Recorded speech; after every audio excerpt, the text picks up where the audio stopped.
ಶಿವಸೇನರಿಗೆ ಈ ಲೋಕದ ಜನ ಎಂತು ಮೆಚ್ಚುವರಯ್ಯ.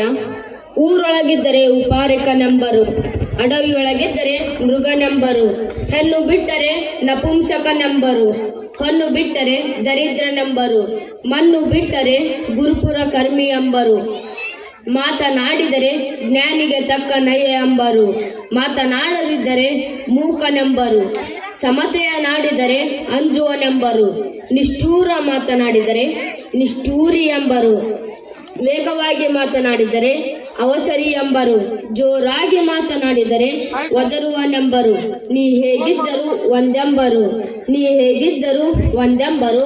ಆ ಕಾರಣ ಲೋಕದೀಚೆಗೆ ನಡೆ, ಲೋಕದೀಚೆಗೆ ನಡೆ, ಲೋಕದೀಚೆಗೆ ನಡೆ. 12ನೇ ಶತಮಾನದ ಅನುಭವ ಮಂಟಪದ ಅತ್ಯಂತ ಕಿರಿಯ ವಚನಕಾರರಾದ ಶ್ರೀ ಗುರು ಚನ್ನ ಸಂಗಮೇಶ್ವರರ ವಚನವನ್ನು ಈ ಅಭೂತಪೂರ್ವ ಸಮಾರಂಭದಲ್ಲಿ ಸ್ಮರಿಸಿಕೊಂಡು ನೆರೆದಿರುವ ಸಮಸ್ತ ಜನರಿಗೆ ತುಂಬ ಹೃದಯದ ನಮಸ್ಕಾರಗಳನ್ನು ಸಲ್ಲಿಸುತ್ತಾ, ನಾನು ಅಭಿಲಾಷ್ ನಾಗೂರ್ 7ನೇ ತರಗತಿಯಲ್ಲಿ ಓದುತ್ತಿದ್ದೇನೆ. ನಾನೀಗ ಮಕ್ಕಳಾಗಿ ಎಂಬ ವಿಷಯದ ಅಡಿಯಲ್ಲಿ ಬರುವ ಪೀಠಿಕೆಯ ಬಗ್ಗೆ ಮಾತನಾಡುತ್ತೇನೆ. ಎಲ್ಲ ನನ್ನ ಸ್ನೇಹಿತರಲ್ಲಿ ನನ್ನದೊಂದು ಪ್ರಶ್ನೆ. ಹಾಗಿದ್ದರೆ ನಾವು ಮಕ್ಕಳಾಗಿದ್ದೀವಾ? ಮಕ್ಕಳಾಗಿ ನಾವು ಹಿರಿಯರ ಮಾತಾಗಲಿ ಗುರುಗಳ ಮಾತಾಗಲಿ ಕೇಳುತ್ತಿದ್ದೀವಾ? ನಾವು ಮಾನವೀಯ ಮೌಲ್ಯದಿಂದ ಬದುಕುತ್ತಿದ್ದೀವಾ? ಪರಸ್ಪರ ಅವಿನಾಭಾವ ಸಂಬಂಧದಿಂದ ಬದುಕುತ್ತಿದ್ದೀವಾ? ಪರಿಸರ ಪ್ರಜ್ಞೆ ಮತ್ತು ಕಾಳಜಿ ಹೊಂದಿದ್ದೀವಾ? ಮಕ್ಕಳಾಗಿ ನಾವು ಆಟ ಆಡುತ್ತಿದ್ದೀವಾ? ಆಟಗಳೆಂದರೆ ಮೊಬೈಲ್ನಲ್ಲಿ ಆಡುವ ಪಬ್ಜಿ ಆಟಗಳಲ್ಲ, ಮೊಬೈಲ್ಗಳಲ್ಲಿ ಮಾಡುವ ರೀಲ್ಸ್ಗಳಲ್ಲ ಗೆಳೆಯರೇ. ಆಟಗಳೆಂದರೆ ಗೋಲಿ, ಬುಗುರಿ, ಹಳಗುಳಿ ಮನೆ ಆಟ, ಸಕ್ಕಸರಿಗೆ, ಚಿನ್ನಿ ದಾಂಡು, ಮರಕೋತಿ ಇಂತಹ ಆಟಗಳನ್ನು ಆಡುತ್ತಿದ್ದೀವಾ? ಅದು ಹೋಗಲಿ, ಅವು ಹೇಗೆ ಆಡುವುದು ಎಂಬ ನೀತಿ ನಮಗೆ ತಿಳಿದಿದೆಯೇ? ಇಲ್ಲ, ಅದನ್ನು ಊಹಿಸಲು ಸಾಧ್ಯವಿಲ್ಲ. ಏಕೆಂದರೆ ನಾವೀಗ ಆಡುವ ಆಟ ಮೊಬೈಲ್ನಲ್ಲಿ ಆಡುವ ಆಟಗಳಾಗಿವೆ. ಮೊಬೈಲ್ನಲ್ಲಿ ಆಡುವ ಆಟಗಳಿಂದ ನಮ್ಮ ಶಾರೀರಿಕ, ಮಾನಸಿಕ ಮತ್ತು ದೈಹಿಕ ಬೆಳವಣಿಗೆ ಸಾಧ್ಯವೇ?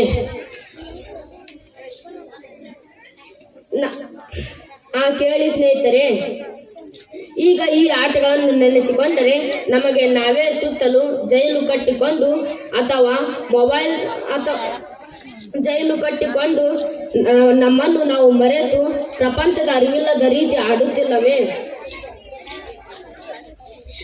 ಇಲ್ಲಿ ಮೊಬೈಲ್ ನಮ್ಮ ಮನಸ್ಸಿನ ಅಧಿಕಾರಿ, ನಾವು ಅದರ ಕೈಗೊಂಬೆ ಅನಿಸುತ್ತಿಲ್ಲವೇ? ಹೌದು, ನಿಜ, ಆಗಾಗಬಾರದು. ಹಾಗಾದರೆ ಗೋಲಿ, ಬುಗುರಿ, ಹಳಗುಳಿ ಮನೆ ಆಟ, ಸಕ್ಕಸರಿಗೆ ಇಂತಹ ಆಟಗಳನ್ನು ಆಡಿದಾಗ ನಾವು ನಮ್ಮವರು, ಅಕ್ಕ ತಂಗಿ, ಅಣ್ಣ ತಮ್ಮ, ನಮ್ಮವರು ನಿಮ್ಮವರು ಎಂಬ ಕೂಡಿ ಆಡುವ ಮತ್ತು ಬಾಳುವ ಭಾತೃತ್ವ ಭಾವನೆ ನಮ್ಮ ಹೃದಯದಲ್ಲಿ ನೆಲೆಸುತ್ತದೆ ಅಲ್ಲವೇ? ಯೋಚಿಸಿ, ಈ ರೀತಿ ಆಟವಾಡದೆ ನಮಗೆ ನಾವೇ ಅಡ್ಡಗೋಡೆ ಕಟ್ಟಿಕೊಂಡು ಅಥವಾ ಮೊಬೈಲ್ ರೊಟ್ಟಿ ಆಗುವುದು ಎಷ್ಟು ಸರಿ ಅಲ್ಲವೇ ಸ್ನೇಹಿತರೆ? ಮನುಷ್ಯ ಒಬ್ಬ ಸಂಘಜೀವಿ, ಅದರಂತೆ ಬಾಳಬೇಕಲ್ಲವೇ? ಅಂದಾಗ ಮಾತ್ರ ನಮ್ಮ ಮನುಷ್ಯತ್ವವನ್ನು, ಸ್ನೇಹತ್ವವನ್ನು ಇಂದಿನ ಮತ್ತು ಮುಂದಿನ ಪೀಳಿಗೆಗೆ ಹೇಳಿದಂತಾಗುತ್ತದೆ. ಈ ರೀತಿ ಆದಾಗ ಮಾತ್ರ ನಮ್ಮ ಮನುಷ್ಯತ್ವವನ್ನು ಕಲಿಸಲು ಸಾಧ್ಯ ಅಲ್ಲವೇ? ಹಾಗಾದರೆ ಸ್ನೇಹಿತರೆ, ನಾವು ಮಕ್ಕಳಾಗಿ ಮುಂದಿನ ಭವಿಷ್ಯ ಮತ್ತು ಉತ್ತಮ ವ್ಯಕ್ತಿತ್ವಕ್ಕಾಗಿ ಕೆಲವೊಂದನ್ನು ನಾವು ಪಾಲಿಸಬೇಕಾಗುತ್ತದೆ. ಅವುಗಳು ಉತ್ತಮ ಹವ್ಯಾಸಗಳು ಮತ್ತು ಚಟುವಟಿಕೆಗಳು, ಗುರಿ ಮತ್ತು ಉದ್ದೇಶಗಳು, ಸಂಬಂಧ ಮತ್ತು ಸಂಸ್ಕಾರಗಳು, ನಡವಳಿಕೆಗಳು. ಇವುಗಳ ಬಗ್ಗೆ ನಮ್ಮ ಕೆಲವು ಸ್ನೇಹಿತರು ಒಬ್ಬೊಬ್ಬರಾಗಿ ತಮ್ಮ ಮುಂದೆ ಪ್ರಸ್ತುತಪಡಿಸಲಿದ್ದಾರೆ. ಗುರು ತೋರದೆ ತಿಳಿಯುವುದೇ, ಮರದೊಳಗೆ ಅಗ್ನಿರುತ್ತಿರಲು ತನ್ನ ತಾನರಿಯಬೇಕೆಂದ ಸರ್ವಜ್ಞ ಎಂಬ ಸರ್ವಜ್ಞನ ತ್ರಿಪದಿಯನ್ನು ಎನ್ನ ಮನದಲ್ಲಿ ಸ್ಮರಿಸುತ್ತಾ, ನನ್ನ ಹೆಸರು ಧನ್ಯ ಕನ್ಕೂರ್. ನಾನು 4ನೆಯ ತರಗತಿಯಲ್ಲಿ ಓದುತ್ತಿದ್ದೇನೆ. ನಾನೀಗ ತಮ್ಮ ಮುಂದೆ ಸಂಸ್ಕಾರ ಮತ್ತು ನಡವಳಿಕೆಯ ಕುರಿತು ಒಂದೆರಡು ಮಾತುಗಳನ್ನು ಹೇಳ ಬಯಸುತ್ತೇನೆ. ವಿದ್ಯಾರ್ಥಿಗಳಾದ ನಾವು ಸಂಸ್ಕಾರದ ಬಗ್ಗೆ ಕೂಡ ತಿಳಿಯಲೇಬೇಕಾಗಿದೆ. ಅದು ಕೂಡ ನಮಗೆ ಗೊತ್ತಿರಬೇಕು. ಸಂಸ್ಕಾರವೆಂದರೆ ಮನುಷ್ಯ ಮಾತ್ರವಲ್ಲದೆ ಪ್ರಕೃತಿಯಲ್ಲಿನ ಎಲ್ಲಾ ಜೀವರಾಶಿಗಳಿಗೂ ನಾವು ಒಳ್ಳೆಯದನ್ನೇ ಬಯಸಬೇಕು. ಪರಿಸ್ಥಿತಿಗೆ ಅನುಗುಣವಾಗಿ ನಮ್ಮ ಸಂಸ್ಕಾರವನ್ನು ಬೆಳೆಸಿಕೊಳ್ಳಬೇಕು. ಸಮಾಜದ ದುಷ್ಟ ಶಕ್ತಿಗಳಿಂದ, ದುಷ್ಟ ಪ್ರಾಣಿಗಳಿಂದ ದೂರವಿರುವುದು ಕೂಡ ಒಂದು ಒಳ್ಳೆಯ ಸಂಸ್ಕಾರ.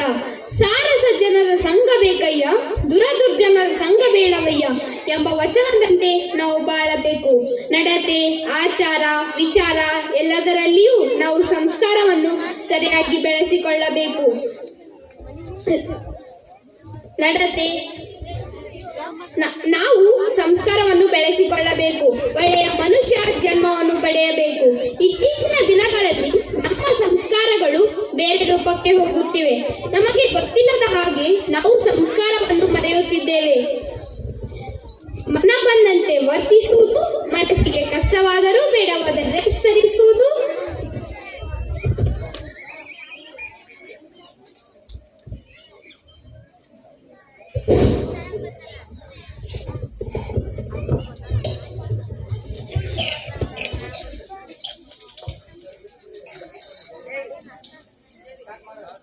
ಒಳ್ಳೆಯ ಮಾತು ಕೇಳದಿರುವುದು, ಮನ ಬಂದಂತೆ ವರ್ತಿಸುವುದು, ಮನಸ್ಸಿಗೆ ಕಷ್ಟವಾದರೂ ಬೇಡವಾದ ಡ್ರೆಸ್ ಧರಿಸುವುದು, ಕೆಟ್ಟ ವಿಚಾರವನ್ನೇ ಮತ್ತೆ ಮತ್ತೆ ಆಲಿಸುವುದು, ಅದರಲ್ಲಿಯೂ ವಿಶೇಷವಾಗಿ ಇತ್ತೀಚಿನ ದಿನಗಳಲ್ಲಿ ಪಾಶ್ಚಿಮಾತ್ಯ ಅನುಕರಣೆ ಇನ್ನಿತರ ಇವು ನಮ್ಮ ಈಗಿನ ವಿದ್ಯಾರ್ಥಿಗಳ ಸಂಸ್ಕಾರ. ಇದು ಸರಿಯೇ? ಮಕ್ಕಳಲ್ಲಿ ಸಂಸ್ಕಾರ ಹೇಗಿರಬೇಕೆಂದರೆ, ವಿದ್ಯೆ ಮೊದಲ ಅಥವಾ ಸಂಸ್ಕಾರ ಮೊದಲ ಎಂಬ ಪ್ರಶ್ನೆ ಬಂದರೆ ನಾವು ಹೇಳುವ ಮೊದಲ ಪದ ಸಂಸ್ಕಾರ. ಇಂತಹ ಸಂಸ್ಕಾರವಂತನಿಗೆ ವಿದ್ಯೆ, ಆಸ್ತಿ, ಒಳ್ಳೆಯತನ ಎಲ್ಲವೂ ತಾನಾಗೆ ಹರಿದು ಬರುತ್ತದೆ. ಹೇಗೆಂದರೆ ಪ್ರತಿಯೊಂದನ್ನು ಪ್ರಕೃತಿಯಿಂದ, ರೈತ ಬೆಳೆದ ದವಸದ ತೆನೆಯಿಂದ ತಿಳಿಯಬಹುದಾಗಿದೆ. ತುಂಬಿದ ತೆನೆ ಯಾವತ್ತಿಗೂ ಬಾಗುತ್ತದೆ ಹೊರತು ಬೀಗುವುದಿಲ್ಲ. ಯಾವ ತೆನೆ ಬಾಗಿದೆಯೋ ಅದೇ ತೆನೆ ಹೆಚ್ಚು ಕಾಳುಗಳನ್ನು ಹೊಂದಿರುತ್ತದೆ. ಇದರರ್ಥ ಯಾವ ಮನುಷ್ಯನಿಗೆ ಹೆಚ್ಚು ಸಂಸ್ಕಾರ ಇರುತ್ತದೋ ಅವನು ಬಾಗುತ್ತಾನೆ ಹೊರತು ಬೀಗುವುದಿಲ್ಲ. ಅದೇ ಅಲ್ಪ ಸಂಸ್ಕಾರವಿರುವ ಮನುಷ್ಯ ಅವನು ಅಹಂನಿಂದ ಬೀಗುತ್ತಾನೆ. ಅವನಲ್ಲಿರುವ ಅಹಂಕಾರ ಅವನನ್ನು ಬಾಗಲು ಬಿಡುವುದಿಲ್ಲ. ಹಾಗಾದಾಗ ಅವನು ಹೇಗೆ ತಾನೇ ಉತ್ತಮ ನಡವಳಿಕೆ ಮತ್ತು ವಿದ್ಯೆ ಸಂಪಾದಿಸಲು ಸಾಧ್ಯ? ಒಳ್ಳೆಯ ಸಂಸ್ಕಾರ ರೂಢಿಸಿಕೊಳ್ಳಲು ಹೇಗೆ ಸಾಧ್ಯ? ಮನುಷ್ಯನ ಜೀವನದಲ್ಲಿ ಸಂಸ್ಕಾರ ಮುಖ್ಯವಾದ ಪಾತ್ರ ಹೊಂದಿರುತ್ತದೆ. ಇದೇ ನಡವಳಿಕೆ.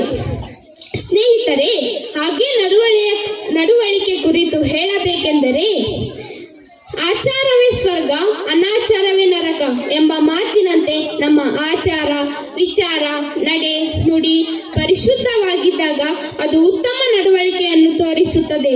ಹಾಗಾಗಿ ಅದನ್ನು ಸ್ವರ್ಗಕ್ಕೆ ಹೋಲಿಸಿದ್ದಾರೆ. ಮಕ್ಕಳಾಗಿ ನಾವು ಸರ್ವಾಂಗೀಣವಾಗಿ ಪ್ರಗತಿ ಹೊಂದಬೇಕಾದರೆ ಉತ್ತಮ ನಡವಳಿಕೆಗಳು ಅತ್ಯಗತ್ಯವಾಗಿವೆ.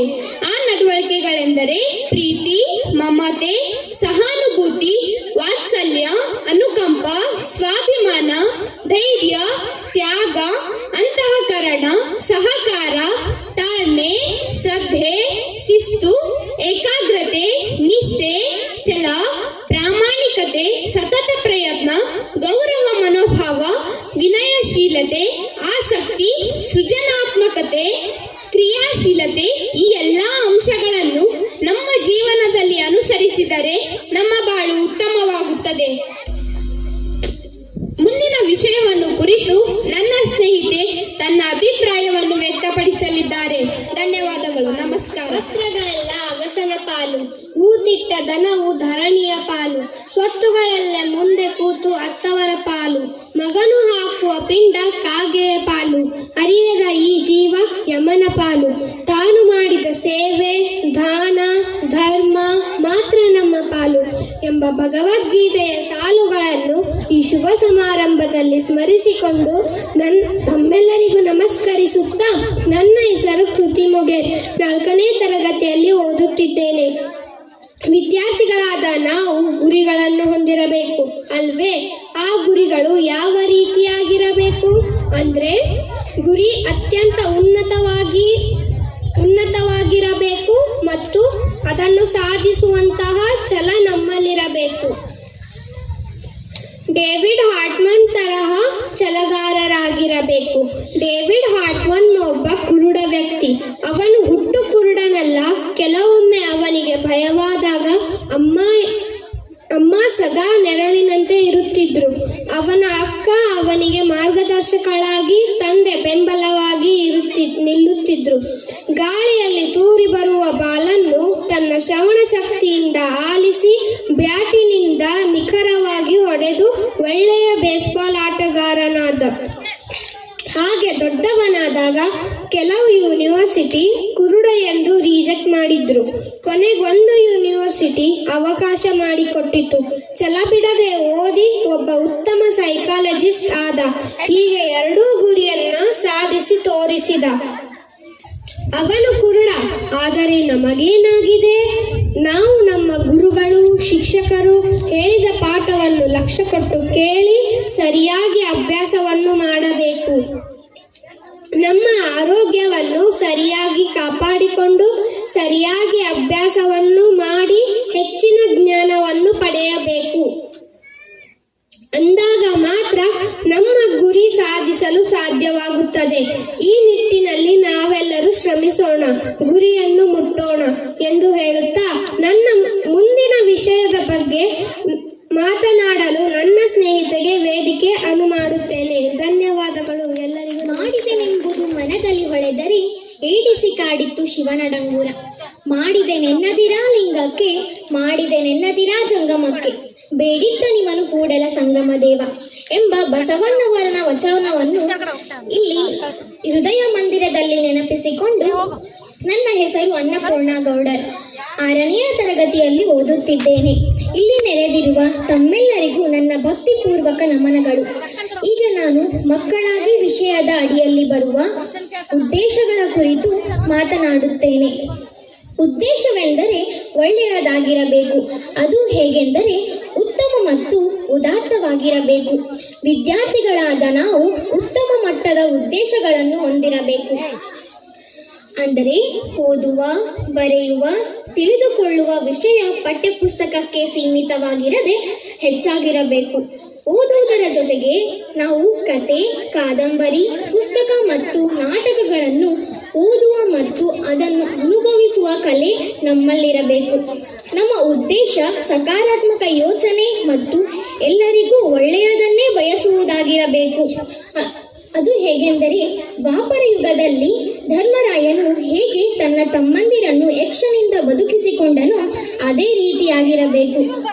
ಪಾಂಡವರು ವನವಾಸದಲ್ಲಿದ್ದಾಗ ಅರಣ್ಯದಲ್ಲಿ ಬಾಯಾರಿ ನೀರಿಗಾಗಿ ಒಂದು ಕೊಳದ ಬಳಿ ಹೋಗ್ತಾರೆ.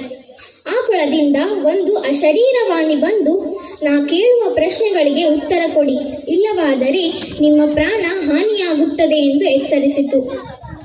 ಅದನ್ನು ಲೆಕ್ಕಿಸದೆ ಭೀಮಾರ್ಜುನರು ಮತ್ತು ನಕುಲ ಸಹದೇವರು ನೀರು ಕುಡಿದು ಅಸುನೀಗಿದರು. ಕೆಲವು ಸಮಯದ ನಂತರ ಧರ್ಮರಾಯನು ಅವರನ್ನು ಹುಡುಕುತ್ತಾ ಹೋದಾಗ ಅಲ್ಲಿ ತಮ್ಮಂದಿರನ್ನು ನೋಡಿ ಗಾಬರಿಯಾದ. ಆಗ ಅಶರೀರವಾಣಿ ಪ್ರಶ್ನೆ ಕೇಳಿದಾಗ ಅವನು ಎಷ್ಟೇ ದುಃಖಿತವಾದರೂ, ಅದರ ಮೇಲೆ ಎಷ್ಟೇ ಕೋಪವಿದ್ದರೂ ತಾಳ್ಮೆಯಿಂದ ಇದ್ದು ತನಗಾದ ಬಾಯಾರಿಕೆಯನ್ನು ಲೆಕ್ಕಿಸದೆ ಆ ಎಲ್ಲ ಪ್ರಶ್ನೆಗಳಿಗೆ ಉತ್ತರಿಸಿದನು. ನಾಶವಾಗದ ಸಂಪತ್ತು ಯಾವುದು? ನಿಜವಾದ ಸ್ನಾನ ಯಾವುದು? ಹೀಗೆ ಯಕ್ಷ 10 ಹಲವು ಪ್ರಶ್ನೆಗಳನ್ನು ಧರ್ಮರಾಯನಿಗೆ ಕೇಳಿದಾಗ ಧರ್ಮರಾಯ ಹೇಳುತ್ತಾನೆ, ನಾಶವಾಗದ ಸಂಪತ್ತು ವಿದ್ಯೆ. ಅಂದರೆ ಅದನ್ನು ಹಂಚಿದಷ್ಟು ಹೆಚ್ಚಾಗುತ್ತದೆ ಹೊರತು ಕಡಿಮೆಯಾಗುವುದಿಲ್ಲ. ಅದನ್ನು ಯಾರೂ ಕದಿಯಲಾರರು. ಇನ್ನು ನಿಜವಾದ ಸ್ನಾನ ಎಂದರೆ ಮನಃಶುದ್ಧಿಯಾಗುವುದು. ನಾವು ಮನಸ್ಸನ್ನು ಯಾವಾಗ ಸ್ವಚ್ಛವಿಡುತ್ತೇವೆಯೋ ಆವಾಗ ತಾನೇ ನಿಜವಾದ ಸ್ನಾನ ಮಾಡಿದ ಹಾಗೆ. ಅದನ್ನು ಬಿಟ್ಟು ನಮ್ಮ ಮನಸ್ಸೇ ಸರಿಯಿಲ್ಲದಿದ್ದಾಗ ಎಷ್ಟೇ ಬಾರಿ ಸ್ನಾನ ಮಾಡಿದರೂ ಅದು ಶುಚಿಯಾಗುವುದಿಲ್ಲ ಎಂದು ಧರ್ಮರಾಯನು ಎಲ್ಲ ಪ್ರಶ್ನೆಗಳಿಗೂ ತಾಳ್ಮೆಯಿಂದ ಮತ್ತು ಅತ್ಯಂತ ವಿಧೇಯಕತೆಯಿಂದ ಉತ್ತರಿಸಿದನು. ಈ ಎಲ್ಲ ಉತ್ತರಗಳಿಂದ ಸಂತೋಷಗೊಂಡ ಯಕ್ಷನು, ಧರ್ಮರಾಯ, ನಿನ್ನ ತಮ್ಮಂದಿರಲ್ಲಿ ಯಾರನ್ನು ಬದುಕಿಸಲಿ? ಬದುಕಿಸುವುದಾದರೆ ಒಬ್ಬನನ್ನು ಮಾತ್ರ ಎಂದಾಗ ತಡ ಮಾಡದೆ ನಕುಲನನ್ನು ಬದುಕಿಸು ಎಂದನು. ಆಗ ಯಕ್ಷ, ನಿನ್ನ ಮುಂದಿನ ಯುದ್ಧಕ್ಕೆ ಭೀಮಾರ್ಜುನರು ತುಂಬಾ ಅಗತ್ಯ ಮತ್ತು ಅವರ ಮೇಲೆ ನಿನಗೆ ತುಂಬಾ ಪ್ರೀತಿಯಲ್ಲವೇ? ನೀನೇಕೆ ಅವರನ್ನು ಕೇಳಲಿಲ್ಲ ಎಂದಾಗ ಧರ್ಮರಾಯ ಹೇಳುತ್ತಾನೆ, ನನ್ನ ತಂದೆಗೆ 2 ಹೆಂಡತಿಯರು, ಕುಂತಿ ಮತ್ತು ಮಾದ್ರಿ ದೇವಿ. ಕುಂತಿ ಕುಂತಿಯ ಮಗನಾಗಿ ನಾನಿದ್ದೇನೆ. ಆದರೆ ನನ್ನ ತಾಯಿ ಮಾದ್ರಿದೇವಿಗೆ ನಕುಲನನ್ನು ಬಿಟ್ಟರೆ ಮಕ್ಕಳಿಲ್ಲ. ಮುಂದೆ ಎಂದಾದರೂ ಒಮ್ಮೆ ಧರ್ಮರಾಯನು ನನ್ನ ಮಕ್ಕಳನ್ನು ಉಳಿಸಿಕೊಳ್ಳಲಾಗಲಿಲ್ಲ ಎಂಬ ಅವಹೇಳನೆ ನನ್ನ ಮೇಲೆ ಬರಬಾರದು ಎಂದಾಗ ಯಕ್ಷನು ಅತ್ಯಂತ ಸಂತೋಷಗೊಂಡು ತನ್ನ ನಿಜ ರೂಪಕ್ಕೆ ತಾಳುತ್ತಾನೆ. ಅವನು ಬೇರೆ ಯಾರೂ ಅಲ್ಲ, ಯಮಧರ್ಮರಾಜ. ಧರ್ಮರಾಜ, ನಿನ್ನ ಧರ್ಮ, ತಾಳ್ಮೆ, ಸಹನೆ, ವಿಧೇಯಕತೆ, ಸ್ವಾಮಿನಿಷ್ಠೆ, ಪರೋಪಕಾರ ಎಲ್ಲದರಲ್ಲೂ ನೀನು ನನಗೆ ಮೆಚ್ಚುಗೆಯಾದೆ ಎಂದು ಹೇಳಿದ ಮತ್ತು ಆ ಎಲ್ಲ ತಮ್ಮಂದಿರನ್ನು ಬದುಕಿಸಿದನು. ಇಲ್ಲಿ ಈ ಕಥೆಯಿಂದ ನಮಗೆ ತಿಳಿದು ಬರುವ ಸ್ಪಷ್ಟವಾದ ಉದ್ದೇಶವೇನೆಂದರೆ, ಧರ್ಮರಾಯನ ಉದ್ದೇಶ ಶ್ರೇಷ್ಠವಾದಾಗ ಈ ರೀತಿಯಲ್ಲಿ ನಮ್ಮೆಲ್ಲರ ಉದ್ದೇಶಗಳಲ್ಲಿ ನ್ಯಾಯ, ಧರ್ಮ, ನಿಷ್ಠೆ ಹೀಗೆ ಎಲ್ಲವೂ ಅಡಕವಾದಾಗ ಮಾತ್ರ ನಮ್ಮ ಗುರಿಯನ್ನು ತಲುಪಲು ಸಾಧ್ಯ. ನಾವು ಕೂಡ ಇಂದಿನ ಕಲಿಯುಗದ ಕುರುಕ್ಷೇತ್ರ ಅಂದರೆ ನಮ್ಮ ಜೀವನದ ನೋವು, ನಲಿವು, ಸುಖ, ದುಃಖ ಎಲ್ಲವನ್ನೂ ಸಮಾನತೆಯಿಂದ ಸ್ವೀಕರಿಸಿ ಗೆಲ್ಲಬೇಕು ಅಲ್ಲವೇ ಎಂದು ಹೇಳುತ್ತಾ ನನ್ನ ಮಾತನ್ನು ಮುಗಿಸುತ್ತೇನೆ. ಮುಂದಿನ ವಿಷಯವನ್ನು ಪ್ರಸ್ತಾಪಿಸಲು ನನ್ನ ಸ್ನೇಹಿತೆಗೆ ವೇದಿಕೆಯನ್ನು ಅನುಮಾಡಿಕೊಡುತ್ತೇನೆ. ಆಚಾರಕ್ಕರ ಸಾಗು, ನೀತಿಗೆ ಪ್ರಭುವಾಗು.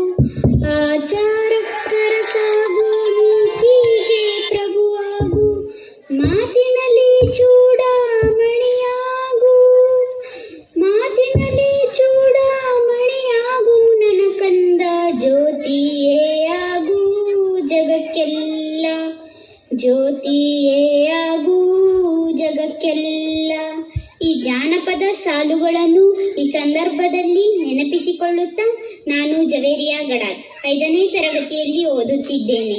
ನಾನೀಗ ಮಕ್ಕಳಾಗಿ ನಮ್ಮ ಹವ್ಯಾಸಗಳು ಮತ್ತು ಚಟುವಟಿಕೆಗಳು ಯಾವ ರೀತಿಯಾಗಿರಬೇಕು ಎನ್ನುವುದನ್ನು ನನ್ನ ಆಲೋಚನೆಗೆ ಬಂದಂತೆ ನಿಮ್ಮ ಜೊತೆ ಹಂಚಿಕೊಳ್ಳ ಬಯಸುತ್ತೇನೆ. ಇಂದಿನ ಮಕ್ಕಳೇ ನಾಳಿನ ನಾಗರಿಕರು, ಅವರೇ ನಾಳಿನ ದೇಶದ ಆಧಾರ ಸ್ತಂಭ ಎನ್ನುವಂತೆ ಇಂದಿನ ಮಕ್ಕಳು ನಾಳಿನ ಉತ್ತಮ ನಾಗರಿಕರಾಗಲು ಉತ್ತಮ ಹವ್ಯಾಸಗಳನ್ನು ರೂಢಿಸಿಕೊಳ್ಳಬೇಕಾಗುತ್ತದೆ. ಹವ್ಯಾಸಗಳೆಂದರೆ ಬಿಡುವಿನ ಸಮಯದಲ್ಲಿ ಮಕ್ಕಳು ಮಾಡುವ ಚಟುವಟಿಕೆಗಳಾಗಿವೆ. ಈ ಹವ್ಯಾಸಗಳೇ ಮಕ್ಕಳ ಜೀವನದಲ್ಲಿ ಬಹುಮುಖ್ಯ ಪಾತ್ರ ವಹಿಸುತ್ತವೆ. ವಿವಿಧ ಮಕ್ಕಳು ತಮ್ಮ ತಮ್ಮ ಅಭಿರುಚಿ, ಮನೋಧರ್ಮಕ್ಕೆ ಆಸಕ್ತಿಗನುಗುಣವಾಗಿ ವಿಭಿನ್ನ ಹವ್ಯಾಸಗಳನ್ನು ಹೊಂದಿರುತ್ತಾರೆ. ಅಂತಹ ಹವ್ಯಾಸಗಳೆಂದರೆ ಉತ್ತಮ ಪುಸ್ತಕಗಳನ್ನು ಓದುವುದು, ಚಿತ್ರಕಲೆ ಬಿಡಿಸುವುದು, ಅಡುಗೆ ಮಾಡುವುದು, ಕೃಷಿ ಚಟುವಟಿಕೆಯಲ್ಲಿ ಭಾಗವಹಿಸುವುದು, ಅಂಚಿ ಚೀಟಿ ಸಂಗ್ರಹಣೆ, ಸಣ್ಣ ಕಥೆಗಳನ್ನು ಬರೆಯುವುದು, ಛಾಯಾಗ್ರಹಣ, ನಾಣ್ಯಗಳ ಸಂಗ್ರಹಣೆ, ಹಾಡುವುದು, ನೃತ್ಯ ಕಲೆ, ಸಂಗೀತ ಕಲಿಯುವುದು, ಭಾಷಣವನ್ನು ಕೇಳುವುದು ಮತ್ತು ಮಾಡುವುದು. ಹೇಳುತ್ತಾ ಹೋದರೆ ಹವ್ಯಾಸಗಳ ಪಟ್ಟಿ ಮುಗಿಯಲಾರದು. ಈ 10 ಹಲವು ಹವ್ಯಾಸಗಳಲ್ಲಿ ನಿಮ್ಮ ಆಸಕ್ತಿಗೆ ಅನುಗುಣವಾದ ಹವ್ಯಾಸಗಳನ್ನು ರೂಢಿಸಿಕೊಳ್ಳುವುದರಿಂದ ಮನಸ್ಸಿಗೆ ಸಂತೋಷ ಮತ್ತು ವಿಶ್ರಾಂತಿ ಸಿಗುವುದರ ಜೊತೆಗೆ ಮಾನಸಿಕ ಒತ್ತಡ ಕಡಿಮೆಯಾಗಿ ಕಲ್ಪನಾ ಶಕ್ತಿ ಮತ್ತು ಸೃಜನಶೀಲತೆ ಉಂಟಾಗಿ ಜ್ಞಾನವನ್ನು ಹೆಚ್ಚಿಸಿಕೊಳ್ಳಲು ಸಹಾಯಕವಾಗಿರುತ್ತದೆ. ಹಾಗಾದರೆ ಉತ್ತಮ ಹವ್ಯಾಸಗಳನ್ನು ನಾವೀಗ ತಿಳಿಯೋಣ. ಮೊದಲನೆಯದಾಗಿ ಸೂರ್ಯೋದಯಕ್ಕೆ ಮೊದಲೇ ಏಳುವುದು, ಎದ್ದು ಬೆಳಗಿನ ನಿತ್ಯ ಕರ್ಮಗಳನ್ನು ಸರಿಯಾದ ಸಮಯಕ್ಕೆ ಮುಗಿಸುವುದು. ಎರಡನೆಯದಾಗಿ ಮೈ ಬೆವರುವಂತೆ ವ್ಯಾಯಾಮ ಮಾಡುವುದು. ನಂತರ ಸ್ನಾನ ಮಾಡಿ ಶುಭ್ರವಾದ ಬಟ್ಟೆ ಧರಿಸಿ ದೇವರಿಗೆ ಪೂಜೆ ಸಲ್ಲಿಸಿ ಧ್ಯಾನ ಮಾಡುವುದು. ಮೂರನೆಯದಾಗಿ ತಂದೆ ತಾಯಿಯರನ್ನು ಪ್ರೀತಿಸುವುದು, ಗುರು ಹಿರಿಯರನ್ನು ಗೌರವಿಸುವುದು, ಮನೆಗೆ ಬಂದ ಅತಿಥಿಗಳು ಅಥವಾ ಹಿರಿಯರನ್ನು ಸರಿಯಾಗಿ ಸತ್ಕರಿಸುವುದನ್ನು ರೂಢಿಸಿಕೊಳ್ಳುವುದು. ನಾಲ್ಕನೆಯದಾಗಿ ಉತ್ತಮ ವಿದ್ಯಾರ್ಥಿಯಾಗ ಬಯಸುವವರು ತನ್ನದೇ ಆದ ಗುರಿಯನ್ನು ಹೊಂದಿ ಅದನ್ನು ಸಾಧಿಸಲು ಸಮಯ ಪ್ರಜ್ಞೆ ಜೊತೆಗೆ ಸದಾ ಪ್ರಯತ್ನ ಇರಬೇಕು. ಐದನೆಯದಾಗಿ ಶಿಕ್ಷಕರ ಮಾರ್ಗದರ್ಶನದಲ್ಲಿ ಪುಸ್ತಕಗಳನ್ನು ಏಕಾಗ್ರತೆ, ಏಕನಿಷ್ಠೆ, ಬುದ್ಧಿವಂತಿಕೆಯಿಂದ ಓದಿ ಜ್ಞಾನವನ್ನು ಸಂಪಾದಿಸುವುದರ ಜೊತೆಗೆ ಉತ್ತಮ ವರ್ತನೆಗಳನ್ನು ತೋರುವುದು.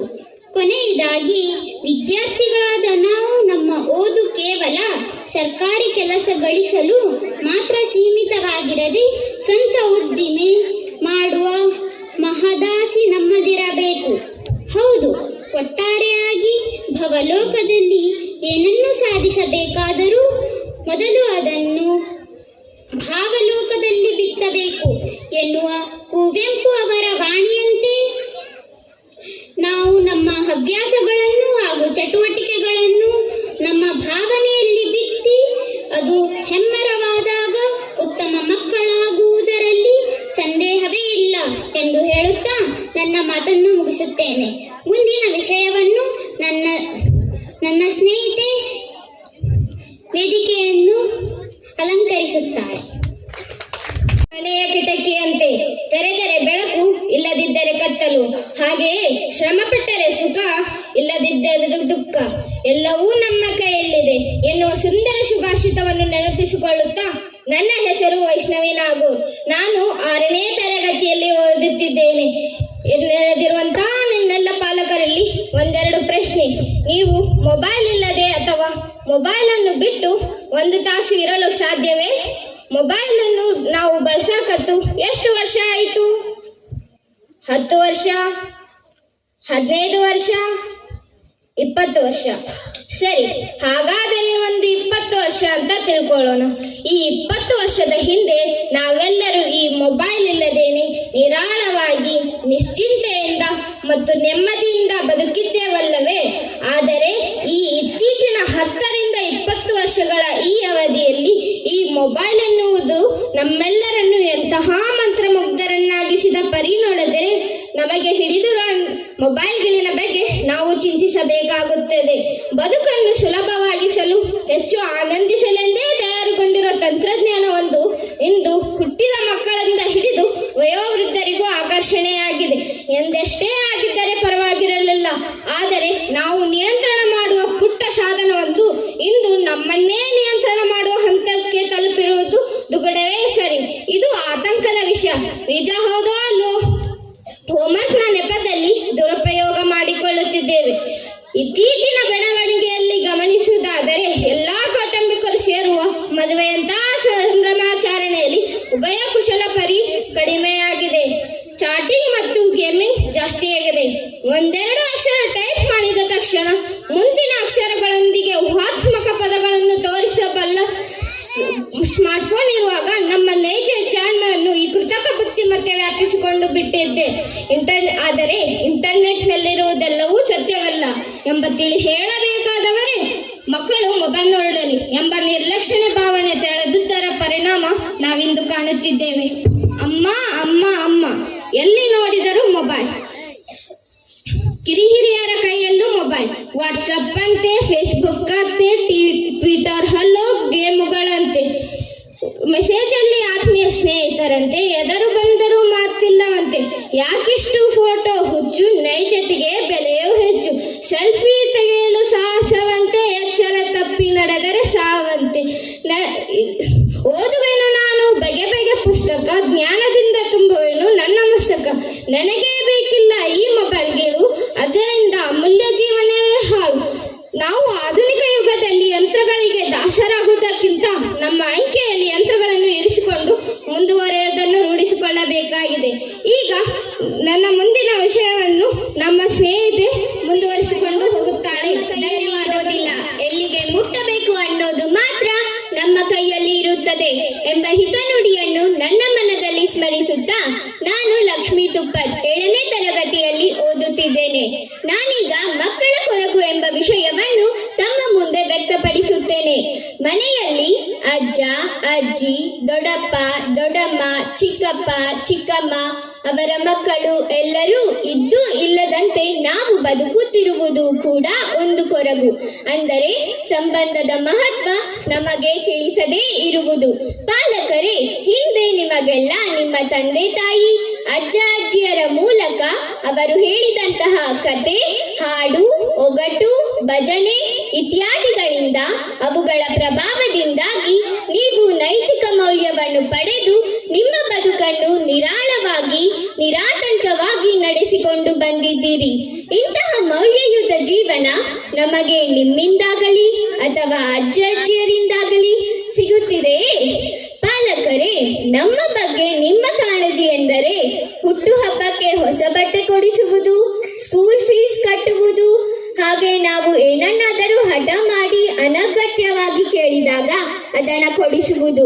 ಇಷ್ಟೇ ಅಲ್ಲ, ಬದಲಾಗಿ ನಮ್ಮ ಜೊತೆ ಊಟ ಮಾಡುವುದು, ಆಟವಾಡುವುದು, ಆದಷ್ಟು ಸಮಯ ಬೆರೆಯುವುದು, ಇವು ಎಲ್ಲದರಿಂದ ನಮ್ಮ ಹಾಗೂ ನಿಮ್ಮ ಬಾಂಧವ್ಯ ಬೆಳೆಯುವುದರ ಜೊತೆಗೆ ನಿಮ್ಮ ಮಾನಸಿಕ ಒತ್ತಡ ಕಡಿಮೆಯಾಗುವುದರ ಜೊತೆಗೆ ನಮ್ಮ ಸಂತೋಷಕ್ಕೆ ಧೈರ್ಯ ಹೆಚ್ಚಾಗಲು, ಚೈತನ್ಯ ಇಮ್ಮಡಿಯಾಗಲು ಇದು ಸಹಕಾರಿಯಾಗುತ್ತದೆ.